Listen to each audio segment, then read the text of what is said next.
Hey,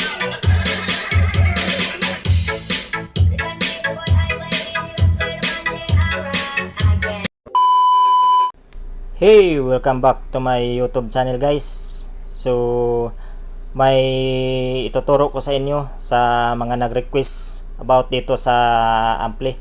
So, ituturo ko dito ang pag-connect nitong anim na speaker na guys, 6 ohms. So, tig 100 watts. Ituturo ko sa inyo kung paano ito tap dito sa paano i-connect dito sa ating Joson na, kasi ito ang request sa may-ari.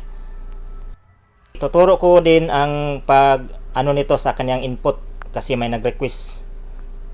So ito na siya guys, sa nag-request, shout out na sa inyo, big shout out sa inyo ang nag-request nito. Ito ang na-ampli Joson.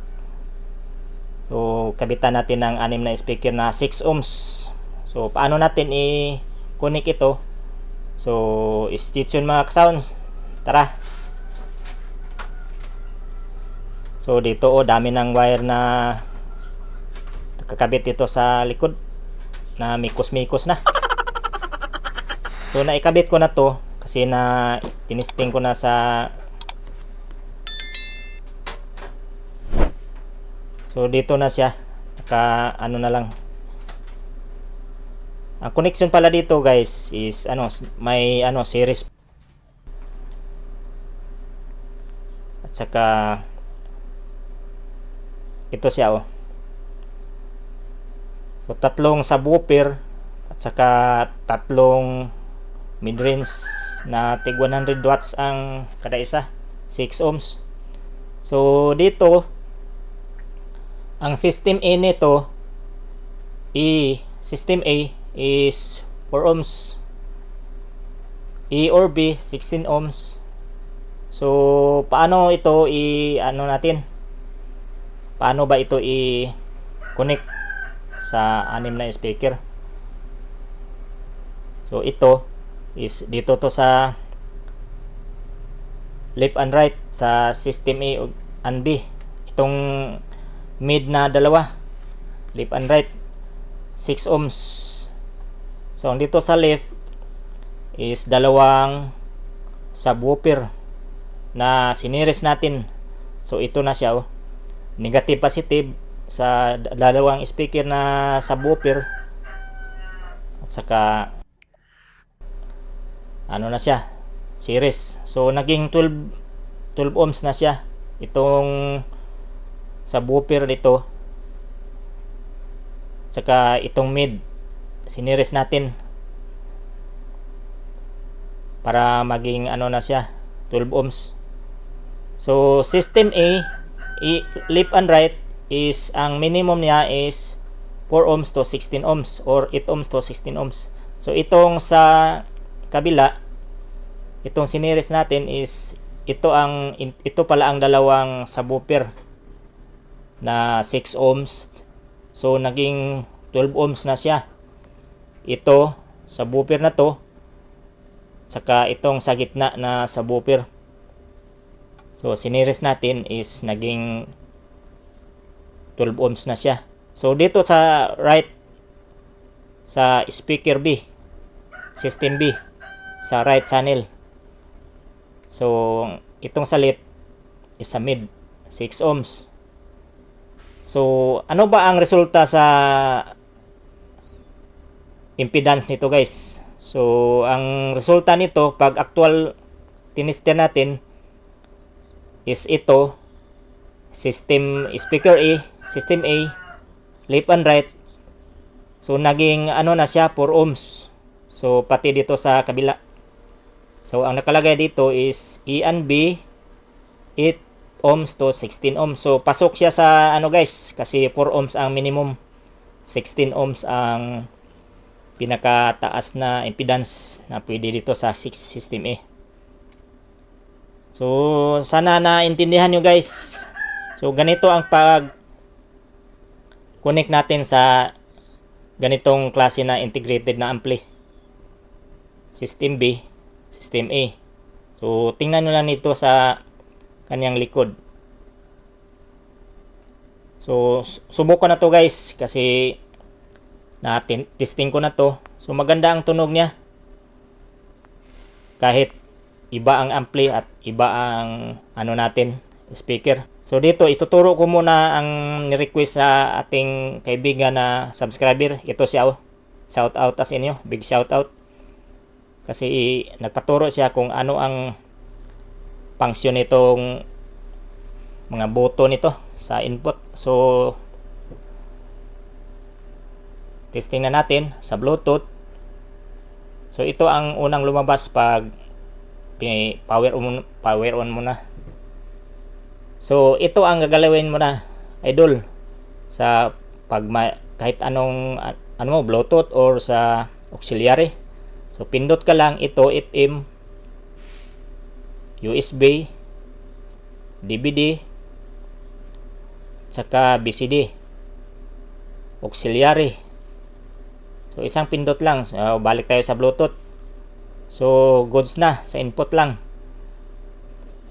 So itong plus at minus, itong sign na pakaliwa, ito ang selector sa pag ka AM FM. So ito din ang plus at saka minus sa volume. So i-connect natin, i-testing natin sa Bluetooth para matesting natin kung paano to ipababain ang volume sa amplifier natin na naka Bluetooth. So connect na siya guys. So mag-testing tayo ng music. So Bluetooth na siya. Pag ma-connect na siya is hindi na siya mag-blink.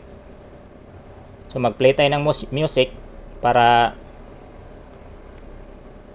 makita nyo na bumaba ang kaniyang volume. Kibali, tatlo ang volume dito guys. Dito sa cellphone at dito sa ampli, sa kaniyang button at saka dito sa master volume. So volume natin konti. Itong master volume.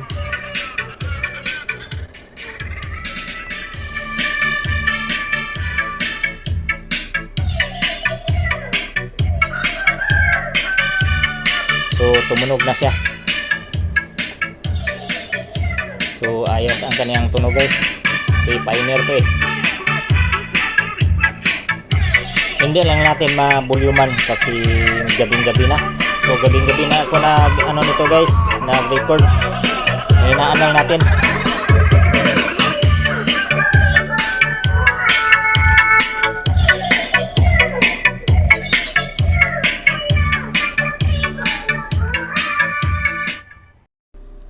Pag magpahina kayo ng Bluetooth, ganito lang guys.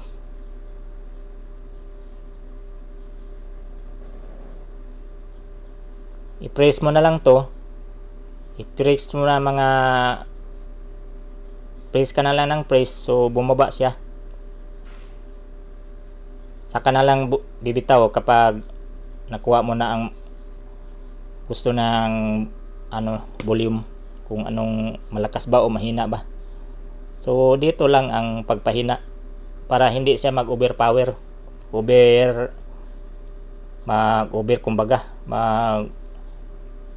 Overdrive.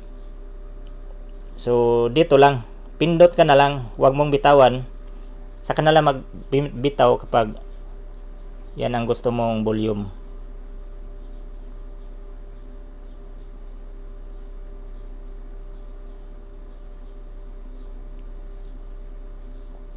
Sa lahat ng mga Bluetooth na ampli, ganito ang pagbaba sa volume. Kasi walang nakalagay na saan ba dito ang volume.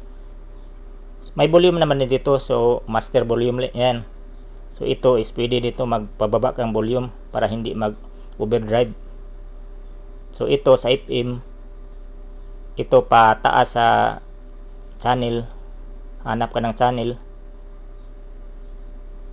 So ganito lang mga idol pag operate nitong paano to yung kaniyang mga inputs at mga connection sa ganitong mga ampli na may Bluetooth SD card. So sa mga hindi pa nakaalam, so ngayon alam na niya. So kung nakapadaan ka lang dito sa channel na to, please subscribe, kasi dami kang matutunan dito guys, kahit pakunti-kunti lang. So sa mga baguhan lang, sa mga master na, so pwede na nyo i-skip. So ito lang siya, ganito lang siya guys. Ang USB dito, pag magamit ka USB, pwedeng i-select ka ng USB, ganito, mag-select ka. Kung magsaksa ka ng USB, pwede direct na lang, kasi mag-automatic mag-read yan.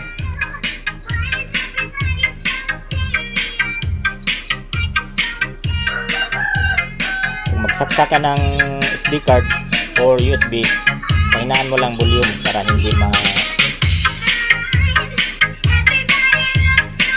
mag-play ng bahagya, kasi baka may may kanta kasi na biglang sigaw. So pahinaan mo lang ang master volume niya, saka lang ka mag-volume ka pang mag-play na. So ganito lang guys. So please like, comment, and subscribe sa mga bago lang dito sa channel na to. So thank you very much. Ganito lang siya. Thank you po.